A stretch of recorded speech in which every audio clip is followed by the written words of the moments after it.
কি এটা অরিজিৎ মনে হচ্ছে যে মদ খেয়ে রাস্তার উপরে পড়ে রয়েছে, পাশে দেখি 100 টাকার নোটও পড়ে রয়েছে। চল তোকে বাড়ি দিয়ে আসি। মদ খেয়ে পড়ে রয়েছে রাস্তার পরে, মদ খেয়ে কি অবস্থা, দিদি দেখলে আজকে কি বলবে কি।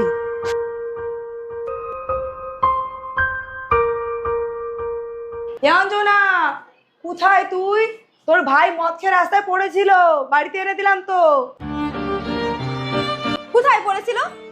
এই তো রাস্তায় পড়েছিল, তোর ভাইয়ের পাশে 100 টাকা পড়েছিল, নে রাখ। দিদি ও মিথ্যে কথা বলছে, আমার পকেটে 10,000 টাকা ছিল। কি? আমার ভাই মদ খেয়ে পড়ে রয়েছে, সেই সুযোগে ভাইয়ের সব টাকাগুলো নিয়ে 100 টাকা দিয়ে বলছিস যে 100 টাকা ছিল। দে আমার টাকাগুলো, দে আমার টাকা, দে দে আটা টাকা দে, আটা টাকা দে, কি বলে টাকা নিয়ে 100 টাকা ছিল?